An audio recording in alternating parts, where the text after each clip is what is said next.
All right. Thank you so much for joining us. Oh, my Welcome. pleasure. Thank you. This is our first broadcast in our Ocean Steward Spotlight series, where we're going to be highlighting ocean stewards like yourself from diverse backgrounds. So this idea came about because Oceana is a global organization, but we work locally in partnership with many people. And we've come across some amazing and inspiring people in each of the regions that we work in.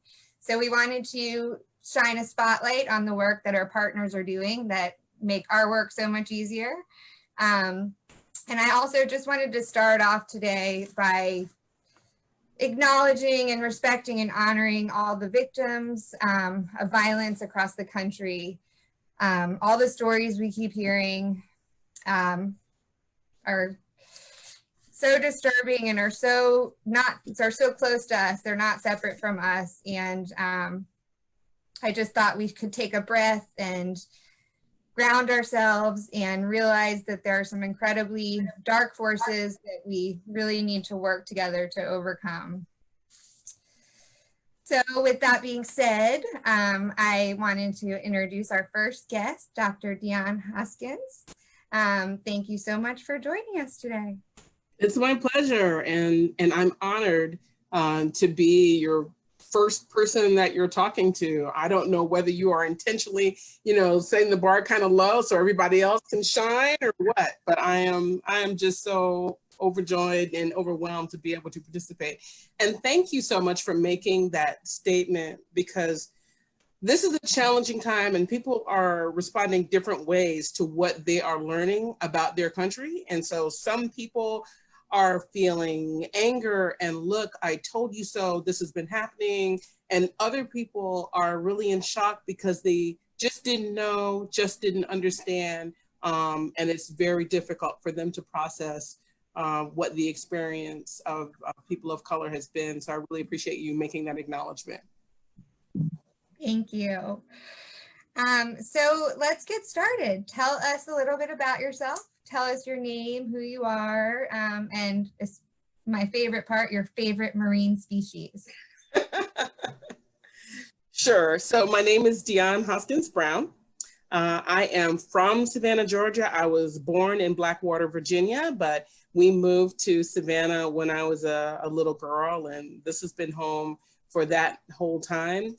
I stayed here in Savannah and went to Savannah State College at the time, now Savannah State University, and studied marine biology, and had the good fortune to come back after grad school, after I got my PhD, when NOAA was forming a cooperative program with Savannah State, and thought I'd be a good fit to come home and advocate for NOAA's mission. So that's what I do.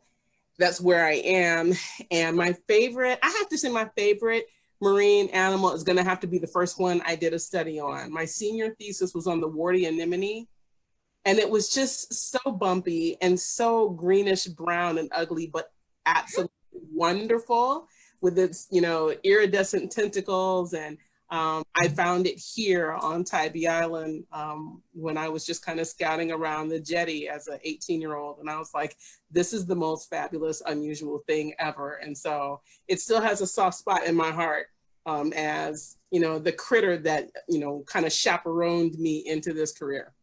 I love that. And I absolutely love Savannah. I am based in Charleston, and I'm sure Charleston and Savannah have a bit of a rivalry sometimes, but I have to say I love both places, and every time I get to go visit Savannah, I don't want to leave. So, Charleston is awesome too.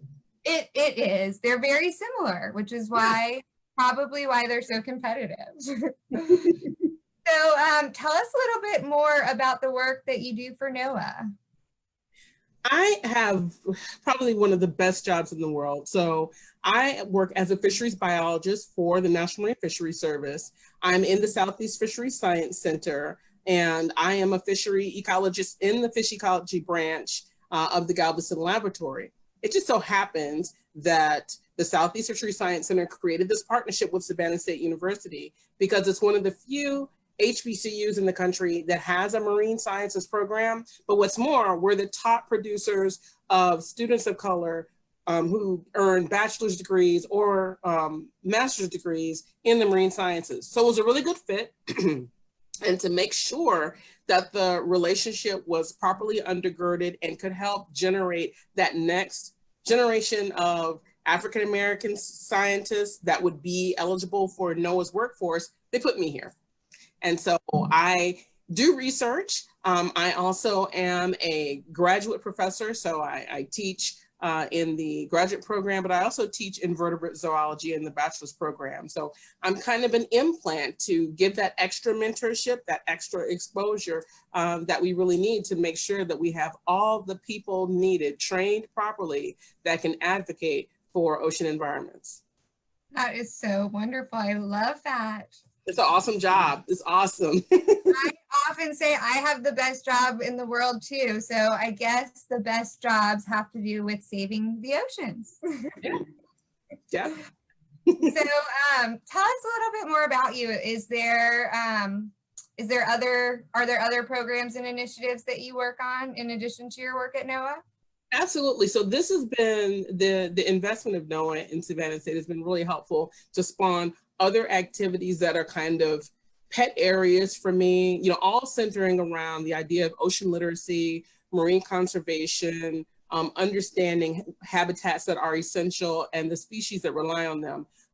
But what we found over the years is that there are different needs that we, you know, really hadn't addressed. And so one of them, once a person was walking down the sidewalk on campus and she kind of admonished me and she was like, how come you don't have programs for young people? And I'm like, I hadn't thought about a program for young people. And I was like, well, I guess we need a marine science camp, don't we? And she said, yes, we do. So I was like, all right, I don't have any money right now, but I'm gonna put that idea in my pocket. And the next opportunity came up where NOAA was interested, the Office of Education was interested in supporting the pipeline of students that were finding their way into universities.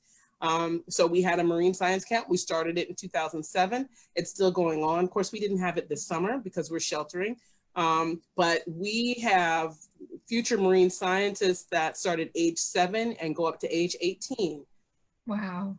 That was that is a pretty cool program. It makes me extremely happy. It's led by Dr. Victoria Young now, who really has a good eye for emerging curriculum and innovative methods. But we work on that program to make sure that we are helping students be aware and become ocean literate citizens, while at the same time supporting what they're learning in Georgia standards. So that is something that we're really proud of. I think the second program that I started that is dear to my heart is the Oral History Project, the African American Fisherman Oral History Project.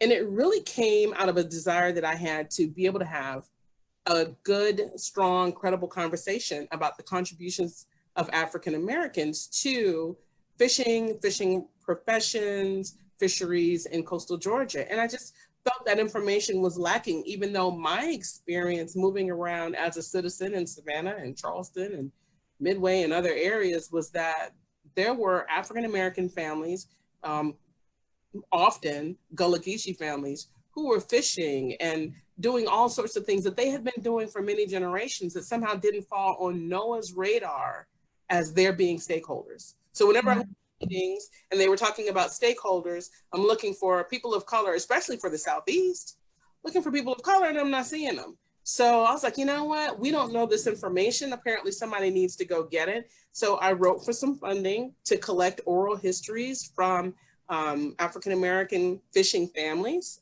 Gullah Geechee fishing families. And it ended up being a project that we were able to upload to the Voices from the Fisheries, now called the Voices database, to hear those stories. And what's so wonderful about that project is that those were the first stories from Georgia, and that they were from Gullah Geechee families just sent me over the moon. So I'm very proud of being able to help get that done. Wow, that is amazing. And personally, I actually got into conservation because of history. I went to school for history, and I was very intrigued by the Gullah Geechee history, and that was something that I just went on a journey to learn everything I could, and more people need to know about the Gullah Geechee people. When I talk to colleagues on the other side of the country, they've never heard of that term, and it's such a wonderful, beautiful, unique culture that, you know, we're so lucky to have here in the Southeast. So I am personally so proud of that too. And I love the oral history. It's just, it is so important. We actually had a presentation earlier today where we talked about the Charleston mosquito fleet, the fishermen that used to go out in their handmade boats with handmade sails with rags 40 miles offshore and catch all of the fish for Charleston's seafood market. And these are, you know, unsung heroes of Charleston's history. So, I mean, they risk their lives to go out and catch fish, and people don't know about that. So it's just, it's so important. So glad you're collecting those stories. Thank you. Well, you know, what's so wonderful about that history is that these weren't people just ambling around. These people had high levels of literacy of the waterways and the creeks and the sandbars and where to go and not to go, and, you know, what to catch and what size. And it's just such a wonderful heritage that our region has. And, you know, I think you and I both know through the work that we do is that the ocean is not a hard sell. People love the ocean. People love marine animals. So the work that I do in my research lab with students who are working on blue crabs and pots that have bycatch reduction devices, or students who are working on oyster reefs and whether or not restored reefs are going as well as they should compared to natural reefs, that's an easy sell. People get that. People either, you know, eat crabs or eat oysters or love seeing them in habitat. The thing that's often a difficult sell is that connection to the human component. Yes. The little people who we expect to take care of these resources and value them, but, you know, where are we teaching them about the resource? Or communities that everyone doesn't know possess traditional ecological knowledge, or that have been making a living off of the water for generations. You know, we're not collecting that information. We're not bringing those people on board. So, you know, I love my traditional research degree. I love the research that I do. I love working with the undergraduates and the graduate students who are looking at classic and important fisheries and marine science questions. But I equally love bringing in those other people who are not necessarily at the table to make sure that we're all functioning as really informed citizens and, you know, as you say, stewards of the we love. Oh, I love it. All right. Well, here's a good question for you. Tell us about your defining moment when you really fell in love with the ocean. My defining moment when I fell in love with the ocean had to be, I can't remember how old I was. I'm thinking I was like 11 or 12. I was in Forest River Cove, and those people who are from Savannah, and I know that there are people from all over watching this, but in Savannah, we have the Forest River, and the Forest River has a cove, and now it has houses built all around it because it's a fruitful community. But when I grew up, it was a cove at the end of a dirt road, and my mother would go crabbing and shrimping periodically, not every weekend, but she, you know, she's a Virginia woman. She was used to being on the water, and she would take me. And the day that just blew my wig off, that just blew my mind, was when we dropped a shrimp net and we pulled up a northern pipefish. And I was like, holy cow, like we're only, Forest Cove is only, you know, 3/4 of a mile from my house. It was part of our neighborhood.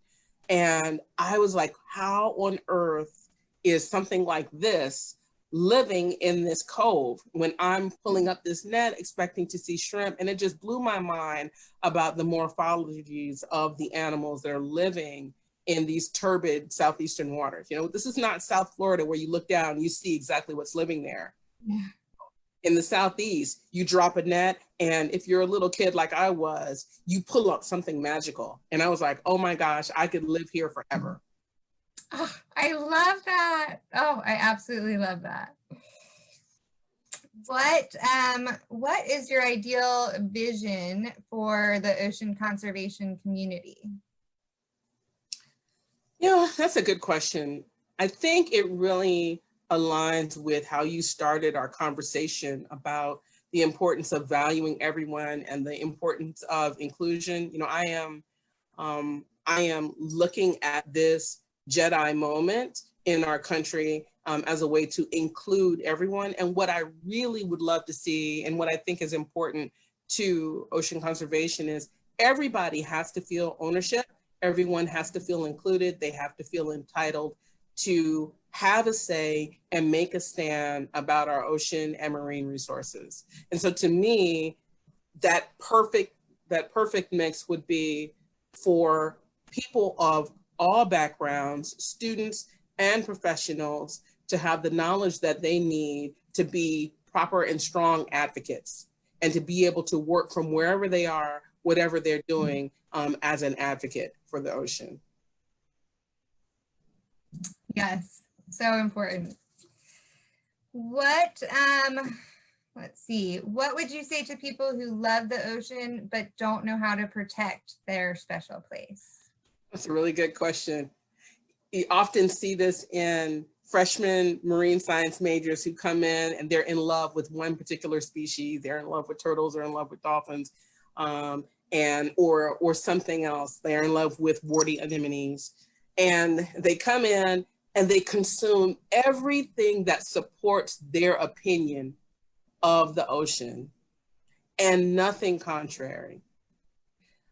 I think it's really important that if you're going to be a good steward, and you're going to be a good protector, that you really have to read everything, things from different perspectives, things that you don't agree with, to look for information from all sorts of credible sources. And I hate to say it, but not to rely on edutainment, you know, educational material that people prepare because they want you to be in love with what they're talking about. I think the best way to be prepared is to really be omnivorous about the kind of information that you consume, and then, then assimilate it, and then form really, intelligent opinions and backgrounds on the types of topics that you're trying to advocate for.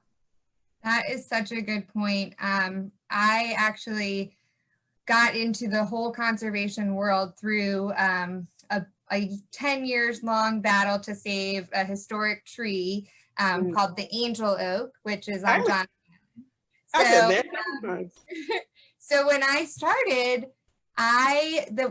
what I found so empowering was doing the research and learning about the ecosystem and the wetlands and how that contributed to the health of the tree. And that was what started my career in conservation, because I was blown away by what I learned. And it is so different than reading a fact sheet that has been prepared by someone, to actually go in and read the documents, the hydrology report, sending in freedom of request acts, and reading all of those juicy details that were left out. So I love that you made that point. It is so empowering, and we can't do this work by ourselves. We need everyone to do it, and we can't tell people what to say. They need to say what they feel. So I'm really glad you brought that up.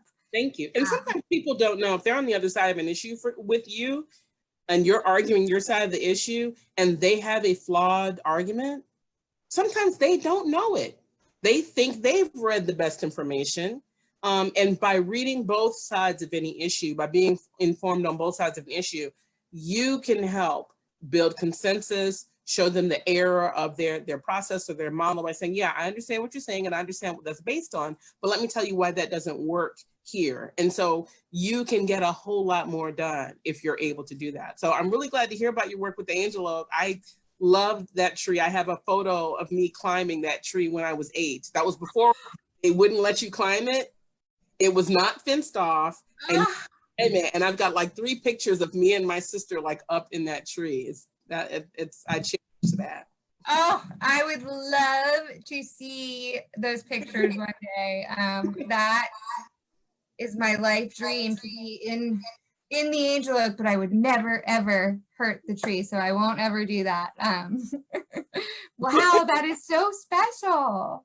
And you don't look old enough to have been around back then. You are so nice. Thanks. Oh, well, we obviously are going to need to have you back to talk with us again sometime, because I don't think we're going to get into everything. I would love to. Oh, we would love that too. Well, I'm going to end with one more question, and that is, what can people do to support your vision of ocean conservation, and how can people find out more about you and your work? Well, they certainly can reach out to me at Savannah State University and through the National Marine Fisheries Service. So that email is kind of commonly available on the website. I'm on Instagram at HoskinsBrown. I am just starting to use it, so I'm kind of a slow adopter of social media. That's primarily the way to reach me, is via my NOAA email or my Savannah State email. And the Savannah State is Hoskins at savannahstate.edu, and NOAA, Dionne.Hoskins-Brown at NOAA.gov. But to support the work that we are doing, I would say the work that needs the greatest amount of support and for which there is the least information is not the ocean restoration work that we're doing, and not the shrimp life history work, shrimp distribution work that's being done by a researcher in my lab, Dr. Matt Kenworthy. It is the work looking at the vulnerability of Gullah Geechee communities to sea level rise and flooding. It is the work trying to support those communities across the Gullah Geechee corridor from North Carolina to Florida. And so go to gullahgeecheecorridor.org, visit the website. Also, like the commission on Facebook and see what's happening across those different coastal low country communities to support other folks in communities that rely so heavily upon the marine environment in the ocean. Perfect. Well, thank you so much, Dr. Hoskins-Brown. It's been such a pleasure having you. And for all of you out there watching, please join us for our next discussion, which will be on Thursday, September 10th at 6 p.m. We'll have Jared Manos, who is an author, freediver, ecological health practitioner, and founder of the Great Plains Restoration Council. So thank you so much, and we'll do this again sometime. Thank you. It's awesome. Have a great one. You too. Bye-bye.